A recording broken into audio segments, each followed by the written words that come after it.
You're checking in with the doctor for the greatest fantasy baseball podcast in the world, starring your hosts, Dr. Fantasy. I'm ready to rock and roll today. And Rydawg. Harrison Masturbator. Welcome to Doc and Dog, your fantasy baseball geniuses, presented by the Fantasyholics. What's up, everyone, and welcome to another episode of Doc and Dog, presented by the Fantasyholics. And we are starting a new mini-series today where we are going through our shortstop rankings, probably the deepest position in fantasy baseball this year. You could argue starters and outfielders as well, but I mean, I had quite a few guys after our top 25 that I still could have included, so super deep position, lots of fantasy relevance. I'm looking forward to it. My name is Jordan Jaika, aka Dr. Fantasy, and I'm here with my co-host Rydawg. And Rydawg, you excited to start this shortstop mini-series? I've been looking forward to this mini-series for a while. I think you said it best. You can argue outfielder pitchers for the deepest position, but shortstop is really deep this year. Yeah, so lots of fantasy relevance, so we'll hop right into it then. Today we are going through our consensus rankings 21 through 25. So kicking it off at number 25 is White Sox rookie Nick Madrigal. He does have, the reason he's listed as a shortstop is he has double eligibility at second and shortstop. He'll most likely be playing second base for the White Sox with Tim Anderson at short. So he doesn't have any stats from last season. Usually I kick it off with their stats. So no stats from the majors last year. He's a speedy guy. He's going to be able to steal some bases at the major league level. And I actually didn't have him ranked in my top 25. So I'll actually kick it over to you. You had him number 22 in your rankings. Yeah, no, I like Madrigal a lot, actually. He's definitely a guy that people could really, not rely on. But he's a guy you can probably plug in your lineup as a probably utility guy. I think he's going to start off hot if he gets the call up. I did my rankings based off if we had a full season like I usually do. I don't think he would have made the opening day roster, but I think around June he would have made the call up to the show, and I think he would have started off hot. You said his speed is one of his prime uses in his arsenal, and I'd agree with that, along with his bat. He's not known for his power. He's definitely more of a contact hitter. But given how deep the White Sox lineup really is, I think he would have excelled greatly in this lineup. Yeah, and one of the only reasons that I wasn't really drafting him earlier in the offseason when we were doing a lot of our drafts is just because I don't think he's going to start off very high in that lineup. If he was higher in the lineup, I think that I'd definitely have him ranked probably even higher than 22. Just because I like his speed. I like his contact. I think he's going to be close to a 300 hitter within a few seasons. So I personally don't love his spot in the lineup. But in a full season, he would probably move up throughout the course of the year, so I can't argue there. Yeah. Number 24 is Elvis Andrus from the Rangers. I had him ranked 21st. You didn't have him ranked at all. Last season, he batted .275 with 81 runs scored, 12 home runs, 72 RBIs, and 31 steals. I think he would be even higher if he wasn't with the Rangers. And during our mini-series, we kind of talked about how terrible the Rangers overall looked this year. Their lineup, I think, is slightly underrated. I think it has more talent with Santana Gallo than people give them credit for. But if he gets you 80 runs scored, he's pretty consistently gotten you 30 steals. There's not a lot of guys in today's game that give you 30 steals anymore. We've talked about how easy it is to find power, so I don't mind taking him as a back-end second shortstop just because of his speed. If he was in a better lineup, though, I think that he would be even higher. Yeah, and I didn't have Andrus ranked at all. I think age will start to get to him the father time.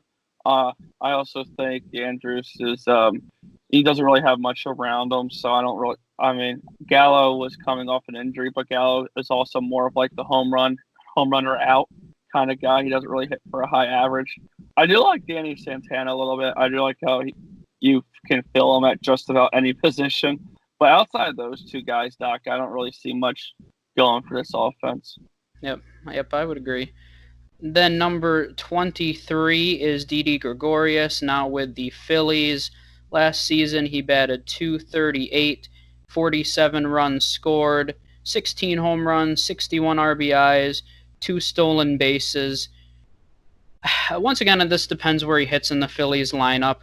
The Phillies have a pretty good lineup, so he's going to have an opportunity to drive in runs.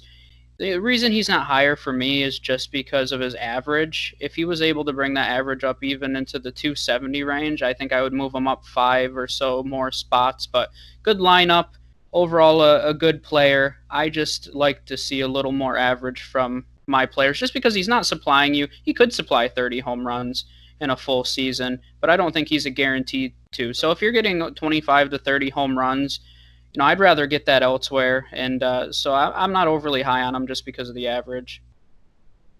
Yeah, and I'm not very high on Didi as well. I had him ranked 24th on my list, I believe, and I mean he's just one of those guys. It's going to be a decent lineup for sure, but I don't really think he's going to hit for average, and I think that's what really kills me. His home runs were definitely off last year. I think they could have been a little bit higher, but Yankee Stadium is kind of a big ballpark as well. So maybe we'll see a different Didi this year. I think he has to stay healthy for that, for sure. Yep. And number 22 is Kevin Newman from the Pittsburgh Pirates. Last season, he batted .308, 61 runs scored, 12 home runs, 64 RBIs, and 16 stolen bases. I really wanted to put Newman higher. I like Newman this year. He has double eligibility at second and short as well. And I think he's underrated, and I think it's most likely because he's with the Pirates, and they do not have a fantastic lineup. But, I mean, it's hard to find guys that bat 300. I've mentioned that several times in other mini-series, so that's one of the reasons I really like him. He's a guy that has 15 home run, 20 steal potential, and if you can get 293 to a 300 average out of him, I mean, that's pretty good value, and I actually have him as a bench stash in a few leagues just for that reason. Yeah, and I think the problem with this is the lineup also. The lineup around him is just not that good. I think if Brian Hayes gets the call up early, I think that could get the offense going somewhat. Not really much, but it definitely would help more. I think Starling Marte, his departure, it makes this case worse. I like Newman a lot as well, actually. Once I did a little more research on him, I think he's going to be a great young player. I just think he needs to get out of Pittsburgh, or Pittsburgh needs to get him some help. He can definitely provide all 5 catch. He steals bases. He hits for an average. He has some pop in his bat, and he could drive in the runs if they were on base. Yep. I agree. He's a good sleeper candidate. Number 21 is Danny Santana from the Rangers. So we have 2 Rangers in the bottom 5 of our shortstop rankings here. Danny Santana has eligibility at every position known to man. I believe this season he's going to have first, second, shortstop, and outfield. I don't think he has third base. I think it's pretty much everything except catcher, pitcher, and third base this season. I mean, I love Danny Santana. So last season he had a .283 average, 81 runs scored, 28 home runs, 81 RBIs, and 21 steals. He was one of the only 2020 guys in all of baseball. Forget the exact number, but I think it was only around 15 or 16 guys that did that last season. And a lot of people think that his season last year was kind of fluky. I'm on the complete opposite end. He's had some injury problems in the past, but he looked really good back when he was with the Twins, and he's bounced around a little bit. But when he's healthy and has consistent at-bats, he's always shown an ability to produce offensively. So with all of the different positions he can play, he's going to be in the lineup somewhere every single day, so I'm not worried about his at-bats. And right now he's going around the 160, 170, 180 range in a lot of drafts. And if you can potentially get a 2020 guy, to me, I think he's a steal. Yeah, the ADP is it's great value for sure, and I know you're about your value, Doc. Another thing I like to touch up on Santana, it seems like he's been in the league forever, and then when I looked at his age, he's actually younger than I thought he was. So I think injuries are definitely it's definitely bothered him throughout his playing career. I also believe that last year was not fluky either. I completely agree with you there. I think coming forward, he's just going to have to keep chugging along. I like the multiple eligibility spots. You can plug them in if someone has a day off, and I think the Rangers could have used another offensive weapon or two. He's a great bench stash, but I couldn't see myself starting any of these guys that we're going to talk about, at least for like the top 15.